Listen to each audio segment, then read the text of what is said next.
नमस्कार दोस्तों। तो यूनाइटेड स्टेट्स का F-47 प्रोग्राम, ये हमारी डिफेंस सीरीज़ की नेक्स्ट वीडियो होगी। इस पे हमने पिछली एक वीडियो बनाई थी जहां पर हमने डिस्कस किया था यूनाइटेड स्टेट्स की एयर सुपीरियॉरिटी को काफ़ी डिटेल में। और उसमें मैंने आपको एक चीज़ क्लेम करी थी कि यूनाइटेड स्टेट्स तो कहीं ना कहीं वो ओवर पावर या एकदम बिल्कुल पीछे छोड़ता चला जा रहा है चाइना। और उसमें हमने ज़्यादा फोकस प्रोडक्शन के ऊपर किया था। हमने बहुत डिज़ाइन की बात नहीं करी थी, कैपेबिलिटीज़ की, टेक्नोलॉजी की बात नहीं करी। उस पर कॉमेंट भी आए थे कि टेक्नोलॉजी के पॉइंट ऑफ व्यू से भी इसको कवर करना चाहिए। तो हमने टेक्नोलॉजी के पॉइंट ऑफ व्यू से वहाँ पर ज़्यादा कवर नहीं किया था, हमने प्रोडक्शन के पॉइंट ऑफ व्यू से कवर किया था।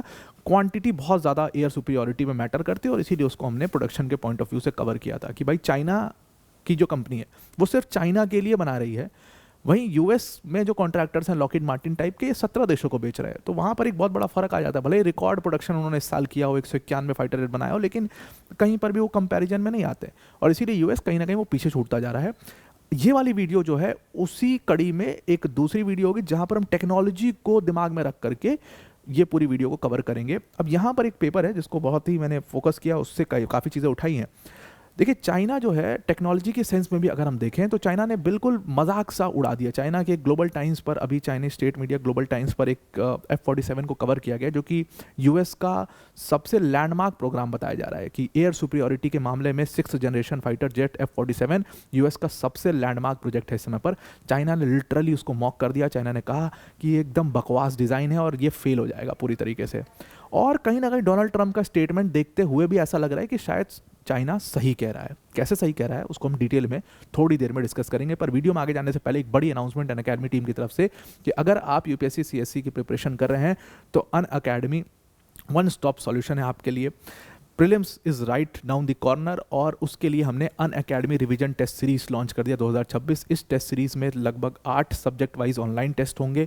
इसके साथ 22 फुल लेंथ टेस्ट होंगे जिसमें OMR बेस्ड प्रैक्टिस होगी, 11 जीएस के और 11 CSAT के। सारे क्वेश्चंस एजुकेटर्स ने खुद क्यूरेट किए हैं, इसलिए एकदम बिल्कुल exam real exam like questions आपको मिलेंगे। प्लस इसमें जो प्रैक्टिस है वो OMR बेस्ड होगी, कट ऑफ्स वगैरह आएंगे और हर टेस्ट के बाद एक डिटेल एनालिसिस आपको मिलेगी। सिर्फ 1999 का ये प्रोग्राम है जिसको आप ज्वाइन कर सकते हो। लिंक इसका डिस्क्रिप्शन में हमने दे दिया, उस पर क्लिक करके आप इसको ज्वाइन कर सकते हैं।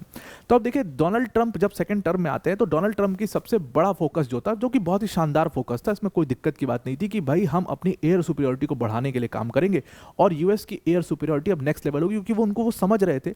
और उन्होंने जो बाइडेन के ऊपर इल्जाम भी लगाया था कि बड़ा पीछे छूट गया हम टेक्नोलॉजी के मामले में कहीं ना कहीं चाइना से।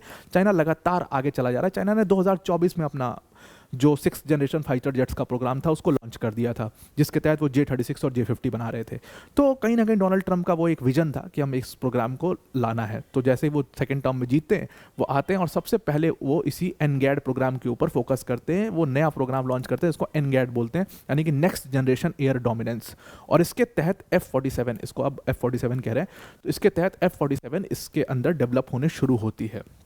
और इसमें क्लेम करते हैं ट्रंप, शुरुआत में काफ़ी स्टेटमेंट वगैरह देते हैं और कहते हैं कि चाइना को हम बर्बाद कर देंगे, ये एक कंप्लीट एयर सुपीरियॉरिटी होगी। और अगर आप आगे देखोगे ये क्लेम्स किस बेसिस पर वो लोग कर रहे हैं, पर उन्होंने ऐसा क्लेम किया कि ये एनगैड प्रोग्राम जो है इससे हम कंप्लीट एयर सुपीरियॉरिटी पालेंगे। और इसके हार्ट में, इस एनगैड प्रोग्राम के हार्ट में कौन था? इस एनगैड प्रोग्राम के हार्ट में F-47 को बनाने की बात थी।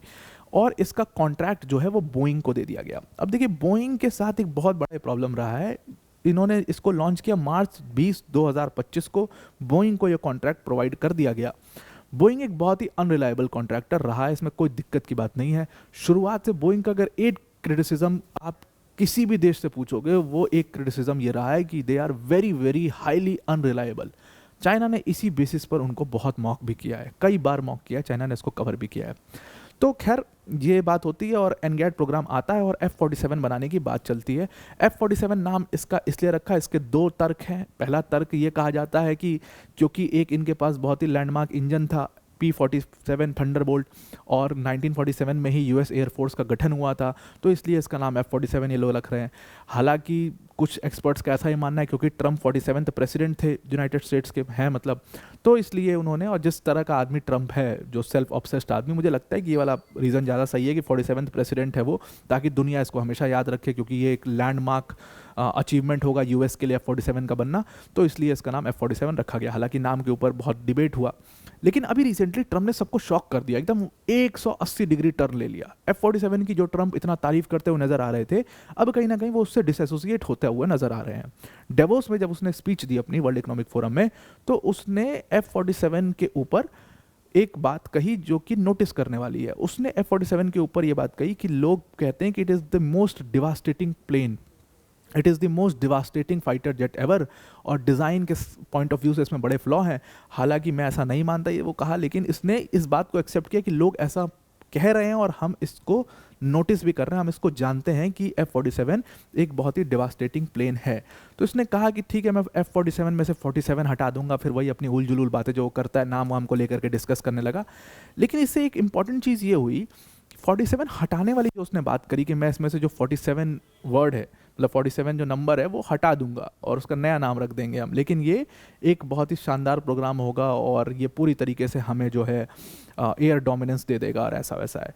इसमें आपने एक चीज़ नोटिस की होगी कि एनगैड प्रोग्राम में बजट जितना एलोकेट किया गया, बहुत सारे बजट के कॉन्स्टेंट रहे हैं यूएस के लिए इस साल, तो जितना बजट इसको अलोकेट किया गया है उस हिसाब से ये प्रोग्राम कहीं ना कहीं परफॉर्म नहीं कर पा रहा है। बोइंग अपनी अनरिलायबिलिटी बोइंग एज यूजुअल, जितना वो अनरिलायबल है वो अपनी अनरिलायबिलिटी दिखा रहा है, और F-47 में जितना प्रोग्रेस इनको चाहिए था उतना नहीं हो पा रहा है। तो कहीं ना कहीं एक्सपर्ट्स का मानना है कि ट्रंप अपने आप को इससे डिसएसोसिएट करने की कोशिश कर रहे हैं, क्योंकि अगर ये प्रोग्राम फेल होता है तो इसमें सबसे ज़्यादा भद्द जिसकी पिटेगी वो डोनाल्ड ट्रंप की पिटेगी, क्योंकि उनका नाम इससे सीधा तौर पर जोड़ा जाता है, क्योंकि वो 47th प्रेसिडेंट है और इसीलिए उन्होंने इसका नाम F-47 रखा।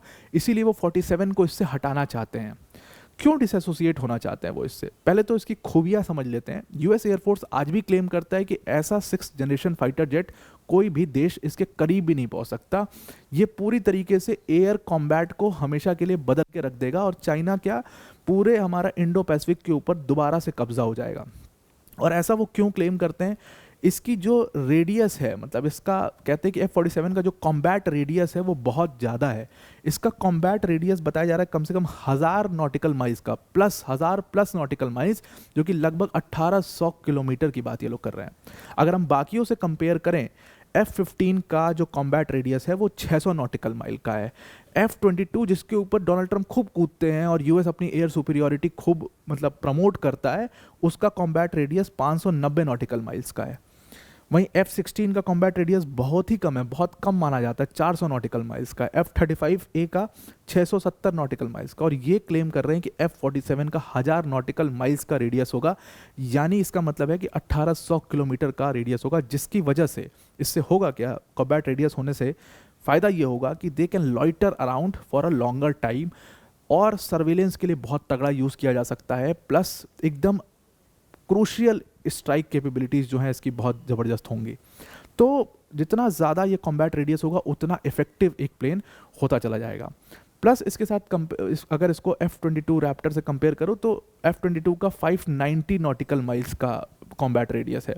कोई मतलब डबल का फ़र्क यहाँ पर एक तरीके से पड़ जाता है, और इसीलिए कहा जा रहा है कि ये एयर सुपीरियरिटी को, मतलब पूरी तरीके से एयर सुपीरियरिटी यूएस की जो डोमिनेंस थी एक समय पर, उसको दोबारा से अगर स्थापित करना है तो F-47 is that programme for you. Plus इसके साथ इसमें बहुत सारी खूबियाँ हैं। इसमें कहा जा रहा है कि AI पावर ड्रोन जो है वो भी इसमें फिट होंगे। हालांकि अभी ये अंडर डेवलपमेंट है, ऐसा क्लेम कर रहे हैं कि इसके 2 प्रोटोटाइप्स हैं ड्रोन के, और वो उसमें ड्रोन विंग्स होंगे इसके अंदर, और ये सारी बातें हैं। प्लस इसकी स्पीड भी जो है वो 2 मैक की होगी। अगर हम कंपेयर करें तो 1.6 मैक अभी तक हाईएस्ट था, क्लेम करते हैं 2 मैक का। इसमें कह रहे हैं कि F-47 में 2 मैक की स्पीड होगी, जो कि होनी ही होनी है, और उसमें कोई उसको टाल नहीं सकता। ये सारी चीज़ें हैं, और ये सारी इसको मतलब सबसे ज़बरदस्त फाइटर जेट बनाती है। स्पीड, मैनोरेबिलिटी, हर केस में इसको सबसे ज़बरदस्त फाइटर जेट बनाती है। ऐसा यूएस एयरफोर्स का भी मानना है, ऐसा ट्रंप का भी मानना है। इसकी सबसे बड़ी खासियत है जिसके लिए ट्रंप जो है बहुत फोकस्ड है, दैट इज़ इट्स स्टेल्थ। कहा जा रहा है कि इसमें इसकी capability stealth plus plus level की है। स्टेल्थ प्लस प्लस इसकी कैपेबिलिटी है। अगर हम बात करें बाकी की, रैप्टर की स्टेल्थ प्लस है और F-35 की स्टेल्थ है। स्टेल्थ प्लस प्लस होने का मतलब टेक्निकल सेंस में ऐसा आप मान लीजिए कि ये रडार से अनडिटेक्टेबल लेवल पर चला जाता है। स्टेल्थ प्लस का फिर भी एक चांस रहता है कि उसको रडार में डिटेक्ट किया जा सके, ये बिल्कुल अनडिटेक्टेबल हो जाएगा यहाँ पर F-47। इतनी सारी कैपेबिलिटीज़ होने के बाद भी इसका क्रिटिसिज्म हो रहा है, तो ये अपने आप में बड़ा शॉकिंग बात है। बहुत लो ऑब्जर्वेबल एयरक्राफ्ट इसको बोला जा रहा है F-47 को, और इसीलिए ये यूएस इसके ऊपर इतना फंडिंग कर रहा है, इतना ज़्यादा बजट उस पर लगाया जा रहा है। लेकिन क्या है प्रॉब्लम, क्या है? दो प्रॉब्लम्स हैं इसमें। एक, बोइंग, क्योंकि ये बहुत ही अनरिलायबल कॉन्ट्रैक्टर है, इसका डेवलपमेंट बहुत ही ज़्यादा स्लो हो रहा है, ऐसा कहना है। और दूसरा, चाइना ने जो पॉइंट्स रखे उसको डिस्कस करते हैं। देखिए, चाइना ने अपना जो पूरा 6th generation fighter jet develop करने का प्रोजेक्ट था, जिसके तहत वो J-36 और J-50 डेवलप कर रहे थे, उसको उन्होंने दिसंबर 2024 में लॉन्च कर दिया और बहुत तेज़ी से प्रोडक्शन भी शुरू कर दिया। मतलब अपने प्रोडक्शन को उन्होंने और फास्ट पेस कर दिया जब F-47 बनना शुरू हुआ, और अभी तो काफ़ी प्रोडक्ट प्रोड्यूस कर रहे हैं वो। अब देखिए क्या है, F-47 के साथ एक बहुत बड़ा डिज़ाइन का फ्लॉ है, ऐसा चाइना का मानना है। चाइनीज जो स्टेट मीडिया है, उन्होंने इसको कवर किया F-47 को, बहुत सारे एपिसोड इसके ऊपर करते रहते। एक एपिसोड में, मतलब एक जगह पर जब वो ग्लोबल टाइम्स में इसको कवर कर रहे थे, तो उसमें उन्होंने कहा कि ये 6th जनरेशन फाइटर जेट्स जो हैं आज, उनमें स्टेल्थ कैपेबिलिटी ज़्यादा होगी, उनके डिज़ाइन जो है वो डिफरेंट होंगे। लेकिन F-47 का अगर हम डिज़ाइन देखें तो उसमें डिज़ाइन का एक बहुत बड़ा फ्लॉ है।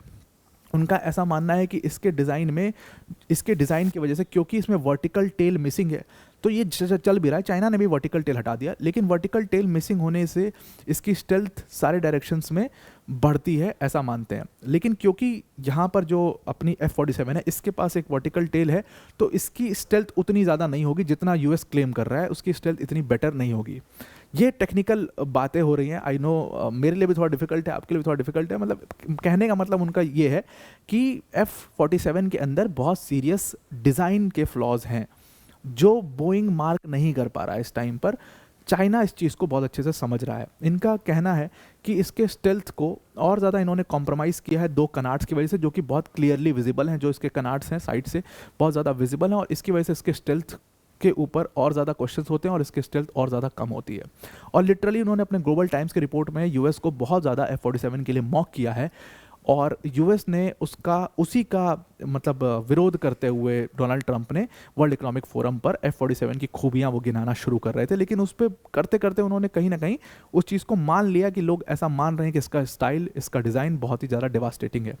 तो अगर टेक्नोलॉजी के सेंस में देखें, जो क्लेम करता है यूएस, अगर वो क्लेम सच है तो जाहिर सी बात है ये बहुत तगड़ा मतलब एयर डोमिनेंस होगा। लेकिन जो चाइना उनके पूरे डिज़ाइन में फ्लॉ निकाल रहा है, अगर ये कुछ हद तक सही है, क्योंकि बोइंग इतनी बड़ी कंपनी है यार, और यूएस इतना मतलब R&D करते हैं ये लोग, उसमें डिज़ाइन का फ्लॉ हो, ऐसा बहुत हद तक पॉसिबल नहीं है। अब आपको इस पर क्या लगता है, आप ज़रूर से कमेंट करके बताइएगा। आई होप आपको पूरा आर्टिकल समझ में आ गया होगा। आज के लिए इतना ही। Thank you and have a nice day.